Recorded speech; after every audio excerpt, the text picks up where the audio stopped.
Hello everyone and welcome back to Adastra. My name is Decalink, the trained unprofessional, and yeah, we're kind of in a tense moment, so let's just get right into it. I feel my body bouncing up and down, thrown left and right. It's like I'm in some kind of demented thrill ride. I reach out into the darkness to stop it somehow, but all I feel is something furry and warm.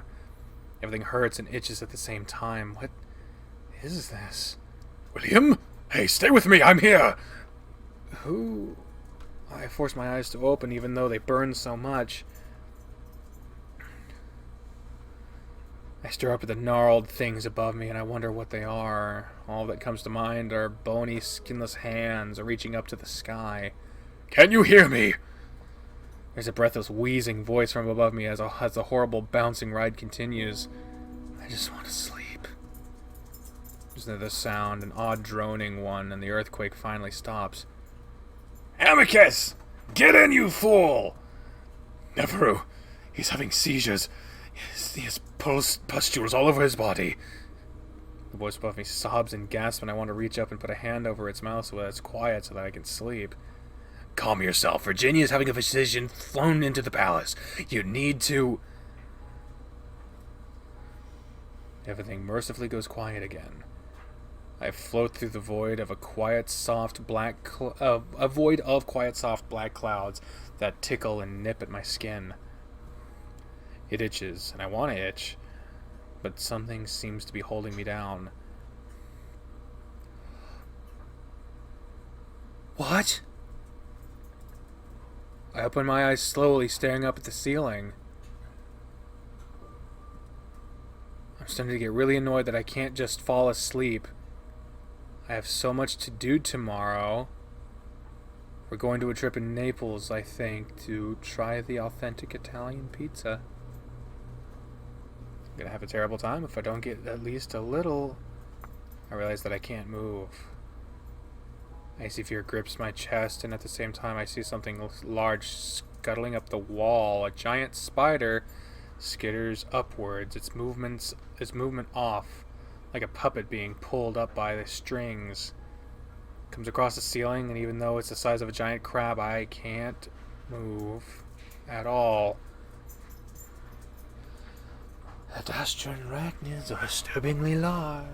I grit my teeth as it comes to a stop above my head, then falls straight down onto my face, legs fanned out. Oh shit, get off! I shove at it, at the things pressing at my face. I told you to hold them down. I'm trying, William. Listen to me, please. You're safe. We're helping you. I focus on the monsters above me, their massive white teeth and red glowing eyes. Their horrible hands come down to press on me, and I feel the prickling pain all over my skin, Spoofy. All over the skin. Stop fucking climbing on me, you asshole. I thrash around, but it's no use. They're too strong. He's having another seizure. Who's that flower man? I lean against the side of a building on the empty road. What? The night is peaceful and quiet. Mostly quiet. I hear clopping sounds in the distance. Galloping sounds. I frown and lean forward a bit, looking up the dark road. I see a horse running towards me. Its eyes glow red and spit flies from its mouth. Afraid, I press myself closer to the building, but the horse ignores me. Instead, as it runs past me, I see that it's dragging something. A wolf's headless body, its arms spread out, a stump leaving a long red streak across the cobblestones. I open my mouth to scream. We have nothing on record for his species. Then profile him. Is there a reason why we don't? Just heal him, please. It's just aviapox. Well, clearly it has a different effect on his species. His nervous system is already damaged beyond repair. You should consider...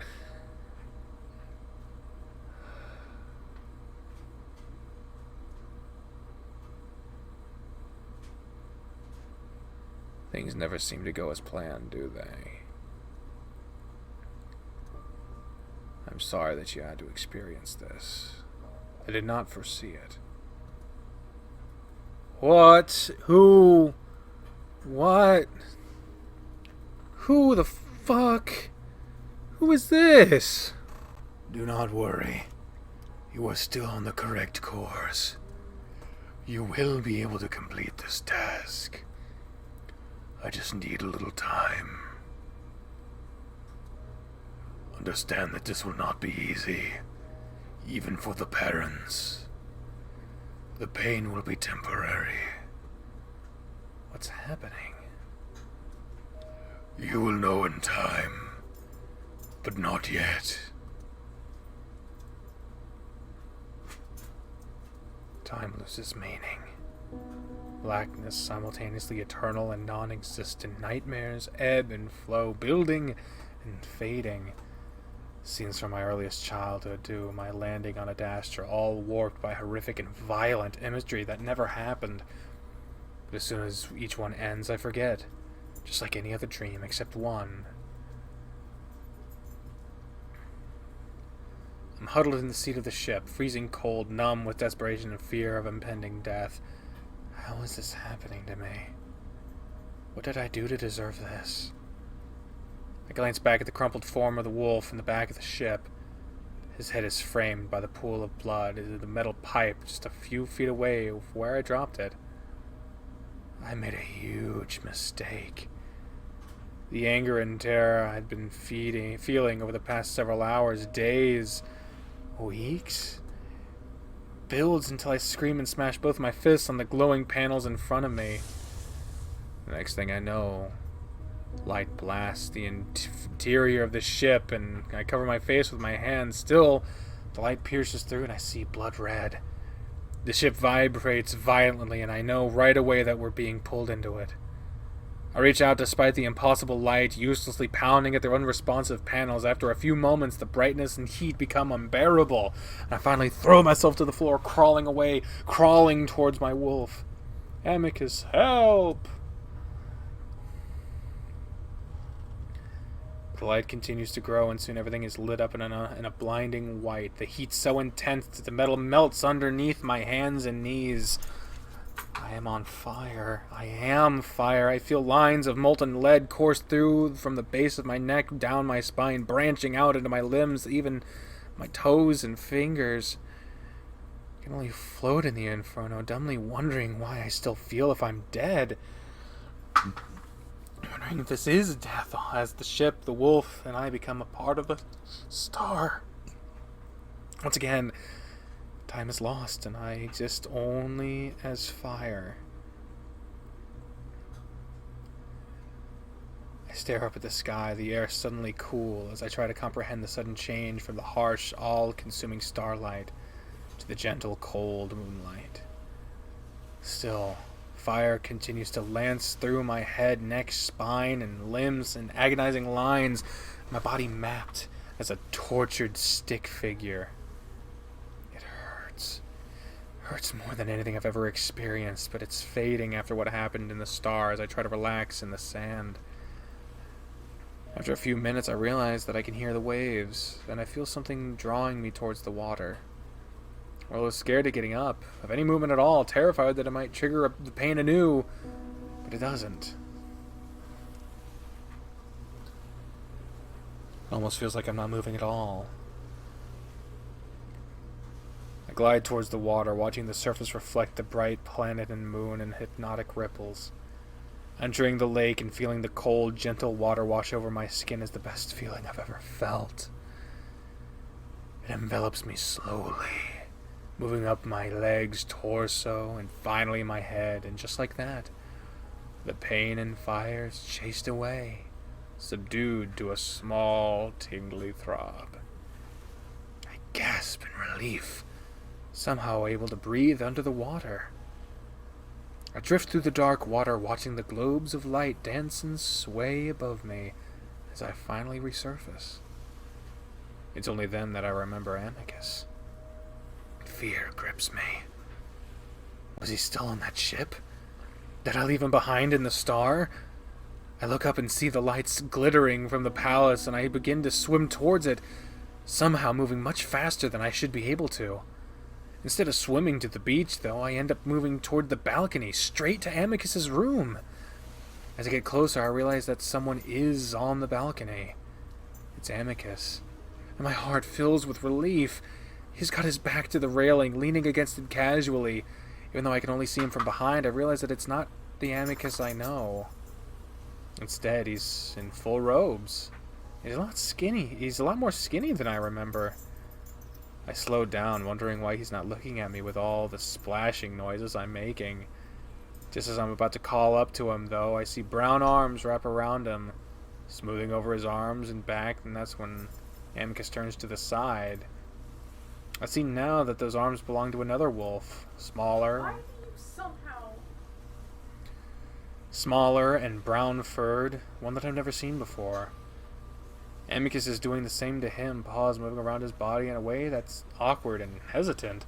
A pair of young lovers making out for the first time. I watch, suddenly feeling embarrassed. I'm back in Amicus's room, and that same teenaged wolf is now on the sofa, bent over, hiding his face behind his paws. I've never seen Amicus actually cry, but I can tell that's what he's doing now. I feel a sense of complete and utter shame, that the feeling that you've let everyone down.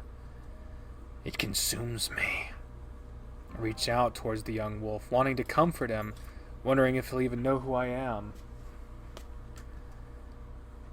Suddenly, I'm sucked back out into the cosmos. There's no parent this time. Instead, I float peacefully through the vacuum, staring down at what I assume is Adastra. Even though there isn't anyone here with me, I sense beings all around me. I also get a sense of approval, like their work is done. Finish Mira's work, young human. Just like that, I start to drift back down towards the moon, descending faster and faster until everything becomes a blur.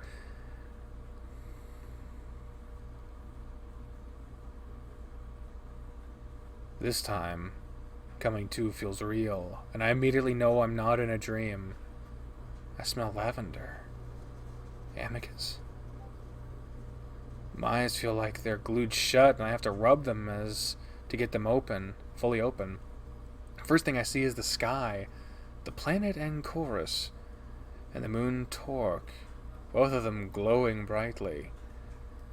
I stare at the two floating orbs for a while, waiting for things to fall into place as to why I'm out here.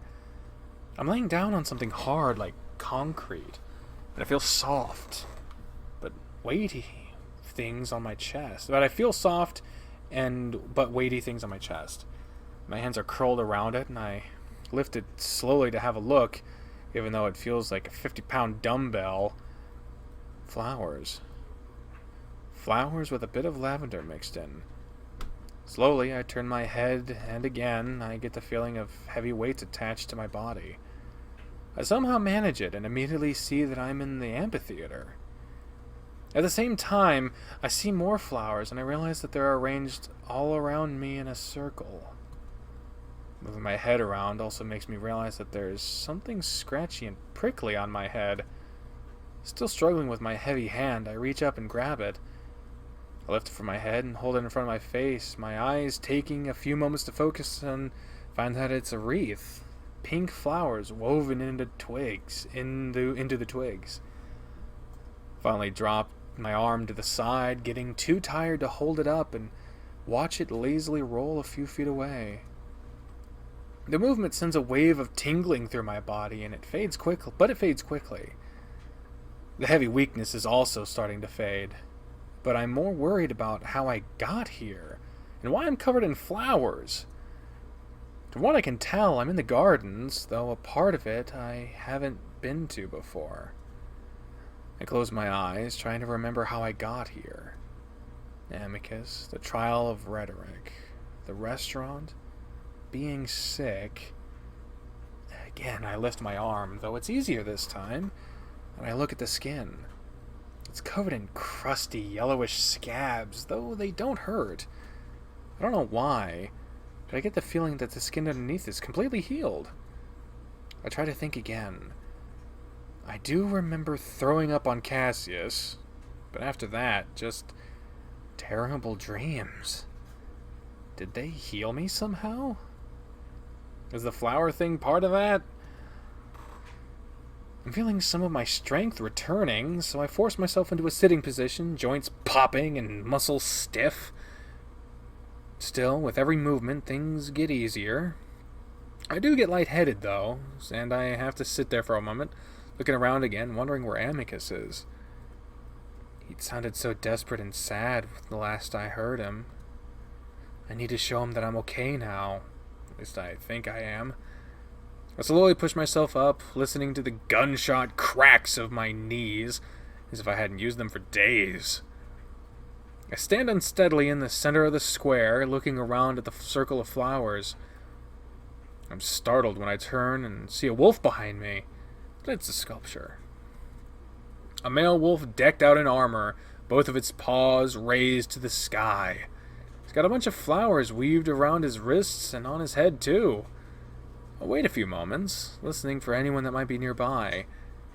All I hear is the insects around me. So I start to move towards the path that I know leads to the palace. Although I'm pretty sure I'm not dreaming now, this eerie scenario has me questioning that. The whole situation is surreal. All the things that I remember happening last feel so distant. Despite spending all my time on Adastra trying to be covert, I find myself longing to find someone. Anyone, really. I just need to know what happened. And pretty soon, I do find someone. His back is to me, stooped over, fur almost ghostly in the glow of the garden lights.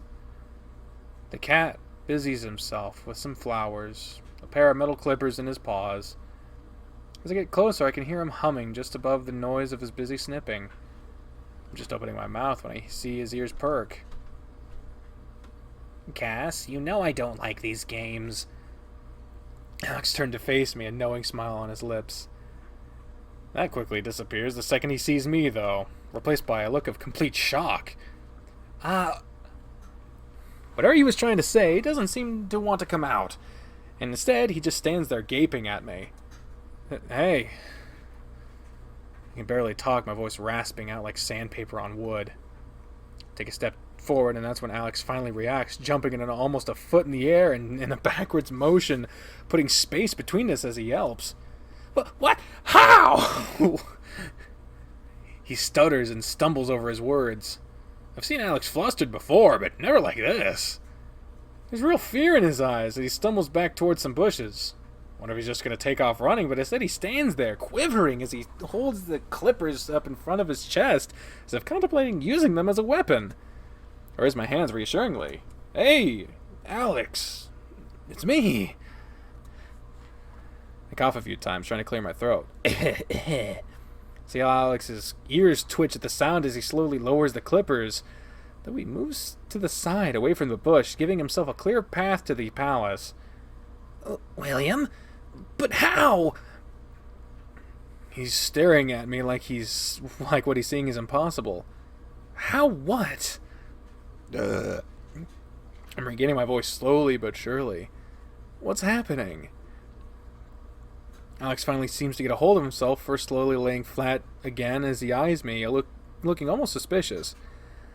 I can ask you the same thing. This catches me off guard. Why? Well... Alex looks around before focusing on me again, tilting his head as if to look at me from a different angle. You were dead. Dead? Well, not completely, but you were in a coma that we were told you would not wake up from. Oh. I look down at myself as if to confirm that I am indeed alive and well. Aside from the patchy scabs all over my arms and legs, I feel okay, aside from the grogginess. I thought the doctor healed me. Alex's ears perk. Doctor? I mean, I think there was a doctor. I heard him when I was brought back here. Alex's eyes narrow. Amicus told us you were vegetative before he arrived. How did you hear him? I don't know. I might have dreamt it. I was really out of it. You were still conscious when he arrived. If you were still conscious when he arrived, he should have been able to halt the damage caused by the virus. Who was the doctor? With every passing second, I regain more and more of my wits, and Alex's demeanor is confusing me. He thought I was dead, and instead of being happy, I feel like he's interrogating me. I was also when I realized something else. Wait, you all think I'm dead? Well, not me anymore, obviously. This is all very strange. How did you survive exactly? Now the cat is starting to annoy me. I look past him towards the palace, the situation finally dawning on me. Where's Amicus? The cat is quiet for a moment, as if contemplating something, then quirks his head. I'm not sure. He's been here and there, though I haven't seen him for at least a day. I walk past the cat towards the palace, realizing what sort of state the wolf might be in. Where are you going? I'm very happy to see that you're well. This is all just very sudden and unexpected. I ignore Alex, not really in the mood to figure out why he's acting like this. Because he's a spy. He's making me feel like I'm still dreaming. So I walk quickly, and I'm relieved that he doesn't follow me. The wave of cool air that hits me as I enter the palace is a welcome feeling, and I find myself grateful to be back. Despite having apparently been here the whole time, it really does feel like I've been away for weeks. I pick up the pace as I head towards Amicus's room, practically jogging. I have to let him know that I'm okay. The short distance to his room feels like it takes longer than it ever has before, and I'm glad that I don't run into anyone else on the way. That interaction with Alex was weird, and I don't want to repeat of that right now. Finally make it to his door, and immediately I hear muffled chattering behind it. I don't hesitate though, and I press my hand to the panel. The door slides open, and instead of the usual blast of even colder air that I would often get from Amicus's room, it's stuffy, warm, and it smells a little musky. Oh, Lord. The lights are dimmed, and my heart sinks when I see the empty bed. I linger in the doorway, though. Something feels off. The droning chatter is calm, giving what sounds like a monologue of the history of some past emperor. I see wine bottles, too, mostly bunched together at the top of the bedside table, and there is also a few laying here and there on the floor. Amicus? I call out, starting to become afraid of what I might find. Take a few tentative steps into the room, and then I hear a loud snore, and instantly, the worry grip in my chest starts to release. I'd recognize that sound anywhere. I hurry over to the other side of the bed, where I find the wolf splayed out on the floor, a wine bottle next to his head, only in his underwear. He's clearly asleep, or passed out, muzzle hanging wide open, as another thunderous snore shakes the floor. Amicus! I rush down next to him, resting a hand on his cheek, trying to shake him awake. His only response is a few more broken snorts before drooling out the side of his muzzle. I switch to patting at his face, then grabbing his muzzle and shaking it around, noticing how crusty the fur is. Something I've never felt on Amicus before. Amicus! I start slapping him like I've seen people do in the movies, and I see the bottle next to his head and decide to go for another approach. Snatch it up and hurry to the bathroom. Held the bottle under the faucet for a good 5 seconds, letting it fill up with soapy water to the halfway point before I hurry back out into the room. Meanwhile, Calm doesn't seem to notice me, droning on about how this particular emperor was known for having a fondness for orchids. Crouch down to next to Amicus again, hesitating for a second as I wonder if maybe I should call Cato? Probably not Cato. Never, maybe? Just in case Amicus is actually in trouble? I don't know how much a wolf can drink before I can kill him, but the sheer amount of bottles laying around the room worries me. But I just go ahead with my plan and upend the bottle over Amicus's face. Pours directly onto his nose and immediately chokes, turning his head this way and that to avoid the stream of bubbly water. I have a moment to wonder if drowning him is the best approach, before he suddenly sits up, pawing at his face. Gah! The wolf covers his eye, and it's only then that I realize how irritating the soap must be for them. Shit, sorry. Should I have gotten some water from the shower so you can rinse your... Should I get some water from the shower so you can rinse your eyes out? Amicus freezes, still covering his face. He slowly lowers his paw to reveal his bleary, bloodshot eyes. He stares at me in a way that he has never has before. It's kind of surprised like Alex has been, but rather than fear, Amicus simply looks empty, numb. You okay? Reach out, but Amicus turns his head away. Away with you, ghost. Enough of your torment. He keeps his head turned away, eyes closed. Ghost. Amicus, it's me. I reach out and grab his face, and that seems to shock him as he jumps and turns to look me in the eye. I can tell he's drunk. Very drunk. And there's an extra distant look in his eyes that I don't like. Amicus, what are you on? Did you take something? I hold his big head steady, feeling the fullness of his cheeks in my hands, looking into his familiar eyes, no matter how glazed and unfocused they are. Then I find myself throwing my arms around his neck and leaning into his body, the reality of the situation crashing down on me from all at once. Amicus gasps into my ears as my touch suddenly makes him realize that I'm real, that I'm here. Clumsily, he starts to stand up, pulling me up with him. It's difficult because I don't let go, almost getting lifted off my feet before I settle on letting go for just a moment to hug him lower, around his body, pressing my head into his chest, nearing his heart hammering inside.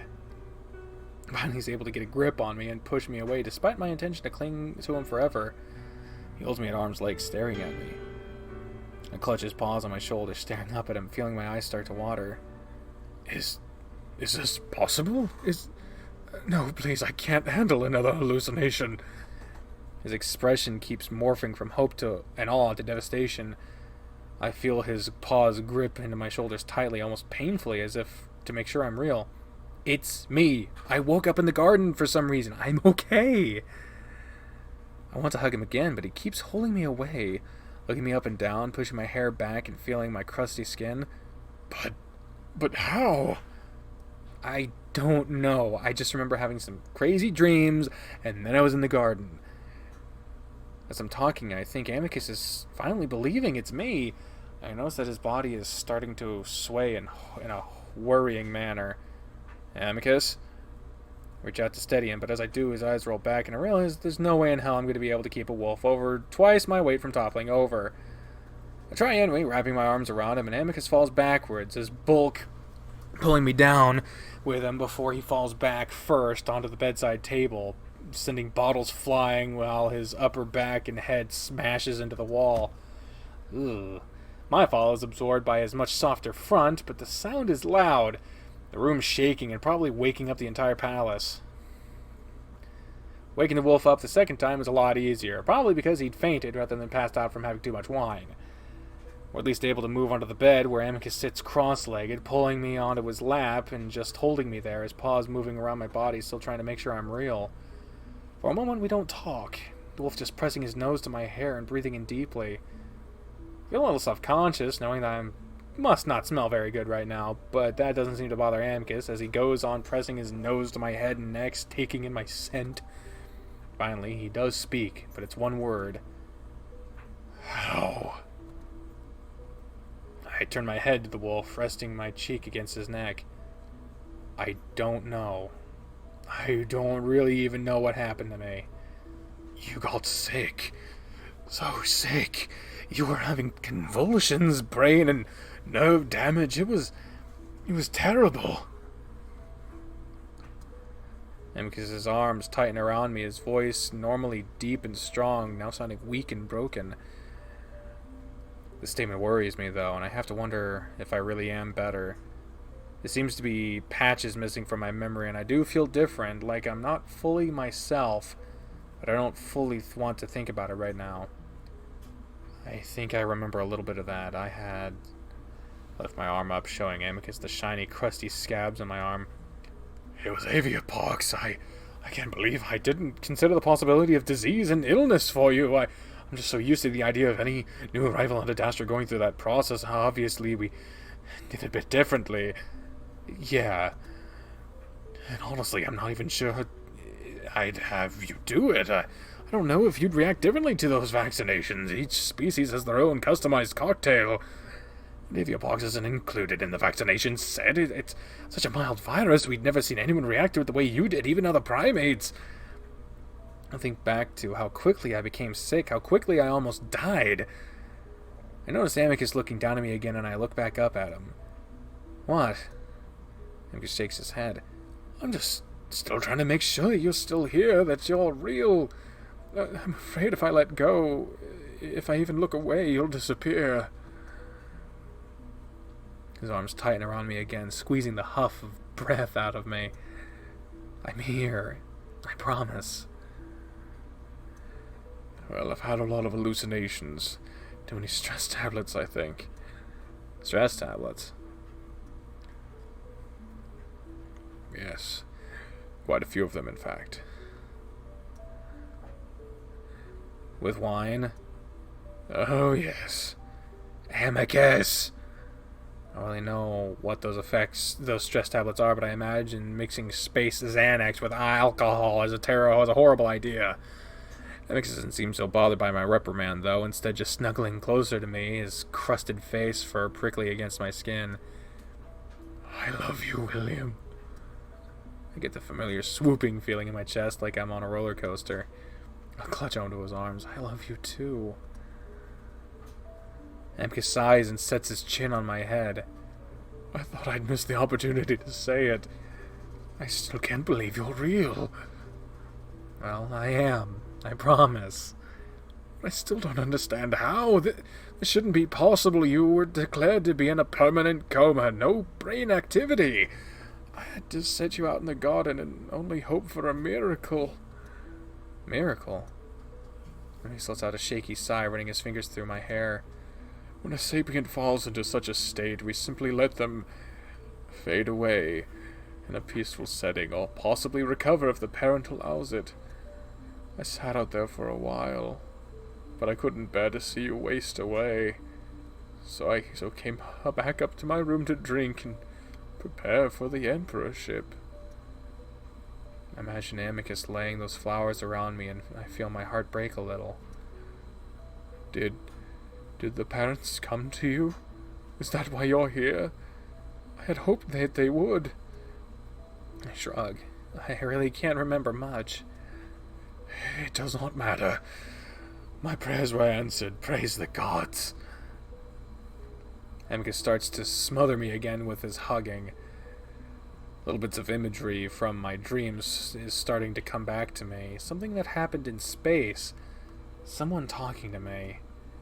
And judging by the only human I know, your people are full of surprises. We can figure it out later. I just want to hold you right now. Okay. And William? Yeah? Please try to avoid mentioning that I lost consciousness when I saw you. Of course. So we sit there for a while longer while Amicus just sort of cuddles with me. After about an hour, we finally decide to move to the shower, considering the state we're both in. We shower together, taking turns scrubbing each other. The hot water really brings life back into my limbs, and those worrying tingles have faded to the point where I'm barely noticing them now. Amicus gently rubs at my crusted skin, and we're both surprised to see it come away, exposing new unblemished skin underneath. Why didn't I expect that a shower scene would have this? Incredible. I never knew humans healed at such a rate. Yeah.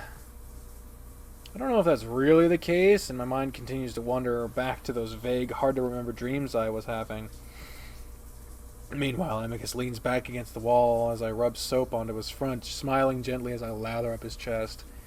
I can tell he's still fairly drunk, but that doesn't stop his cork from becoming fully erect between us, and which I just pretend not to notice.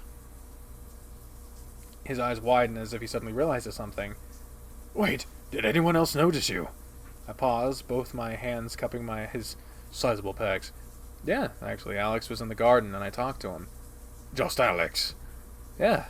Amicus seems to relax a bit. What did he say? Just seemed really surprised. Unsurprising. But he was acting a little weird. Amicus shrugs. He keeps things to himself for the most part. I'd be worried if you ran into Cato or Cassius specifically. I need to think of a way to explain this to them. This simian guise is becoming harder to keep up. I'm about to mention more of about Alex's demeanor. That's when Amicus just starts hugging me again, his dick hot and firm, crushing between us as he does. I don't care, though, and Amicus doesn't seem to either. I don't understand any of this right now, but as long as it's real, I don't care. Feels so good like this. His wet fur slicked down tightly to his thick body, which presses against me perfectly.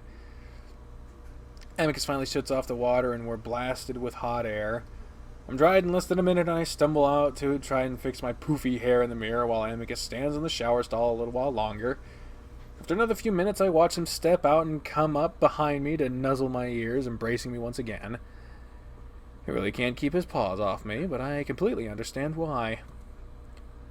It was the fucking flowers, man. I guarantee it. I mean, Cassius mentioned a kid in his speech. Cassius loses. All of a sudden, random kid gives us a flower. All of a sudden, we're fucked.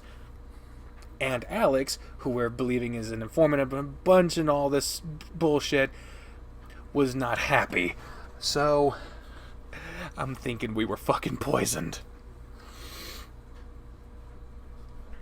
He starts nudging me out into the bedroom before turning me around to face him, lowering his face to mine, and I finally realize where this is going. It feels so sudden, especially after everything that's happened, but I think we could use more time to adjust. But I kiss back anyway. We've kissed a few times before, but only with our lips. Now his tongue presses against my mouth, and I only hesitate for a moment before letting it in, his thinner, longer tongue caressing mine with a surprisingly nimble strength. That would be kind of hard to make out with the way his muzzle is shaped, but Amicus makes it happen, his lips clamping around my mouth as he kisses deeper. I'm amazed at how bold he's being, and I wonder if maybe it's because he's still pretty inebriated. He raises my head gently, walking me backwards slowly, his cork poking against my groin and thighs occasionally until I come against the bed. Gently he lowers me down, the rest on my back, both paws coming to press on either side of my shoulders when he looms over me, grinning before he pauses. Is this okay? I think. I mean, are you okay? We can wait until tomorrow when you're less drunk. Grins again. I've been wanting to do this for so long to show you how much I love you. Amicus leans down, nuzzling my neck. I thought I'd miss that chance. I can't tell you how dark these past 3 days have been for me. I ran out of tears yesterday. Amicus looks away for a moment. I'm not going to miss that chance now. Oh, well, here we go. I reach up and hold his head steady again before I lean up to kiss him. It's maybe alcohol-fueled and it may be sudden, but after everything that's happened, after what Amicus has been through, I want us to be able to do this before anything else happens. He huffs loudly through his nose, the burst of hot air tickling my face as he falls to the bed, rolling to the side to pull me up on top of him. His massive soft body cushions me like it always does, rising and falling with his quickening breaths, his kissing becoming more and more aggressive as he lets out little growls and snarls. All the reservations I had about having sex with an alien will fall away at that moment. After everything that's happened, and especially after almost dying, I just don't care anymore. We grind against each other, both of us hard now, as we just explore the other's body, his giant paws sliding up and down my sides while I do the same to him. Eventually I sit up, straddling his waist, looking down at him, just sort of taking him in. Again, he has that silly grin on his face, his paws on my thighs, kneading at the skin and muscle. You're beautiful. That makes me laugh. Beautiful? Well, you're adorable. Amicus raises an eyebrow. I'm not sure that's the correct descriptor for the next emperor of Adastra. I lean forward and aggressively rub at his belly, his weak spot immediately neutralizing his snark as his paws flop back above his head, all eyes almost rolling with pleasure before he squeezes them shut. He rises and arches around my hands, leaning into the rub as I slide my hands up to his chest, then all the way down to his lower stomach. When that happens, I feel his dick jump against my rear, making me realize how hard I'm getting him. I'm getting the same way as I make the strong, thick body below me undulate with pleasure. His head rolls from side to side, tongue flopping back and forth. When I giggle against him, it seems to finally bring him out of his trance. He growls and grips my arms. That is cheating. With that, he rolls me over, easily reversing our positions as he mounts me, pinning my hands above my head with one paw. With the other, he tries to rub at my stomach, which makes me laugh and squirm until he finally lets off. That doesn't work on primates. Seemed like it worked well to me. Lets go of my hands and leans down to nuzzle at my face, his cold nose exploring my chin, cheeks, and forehead. He then starts to adjust his positioning before he suddenly stops, looking up at me. His ears lower, and I can tell that he's embarrassed. What? Do you humans, for males, do you go through the rear? Oh. Think about that. That would be the expected route, but looking at Amicus's length. The wolf follows my gaze and looks even more embarrassed. We don't have to. I don't want to hurt you, of course. I brought myself up on my elbows, looking between the two of us. Yeah, maybe some other time. You're kind of thick. Amicus smirks. Thank you. He starts adjusting himself again, squatting as he sort of waddles up so that our dicks are parallel to each other. Maybe this? Slowly lowers himself until we make contact. Alright, so this is happening now. You know the drill. It gets too descriptive. I can't read it out loud. Not trying to get fucking kicked off of the website here. But I will describe as we go. Basically, it's just, rubbing against each other. He's grabbing both, and he's going to town, it seems. Okay. And you've finished. Oh, Lord. Alright, I think we're good now. Essentially, they finished, had a light banter about how good each other were. Took a shower, came back to sleep. Said, I'll be here when you wake up. And it was like, you better, otherwise I'll never forgive you. And then they're spooning and going to sleep. And he says, thankfully, I don't dream. And now we're moving on to the dots.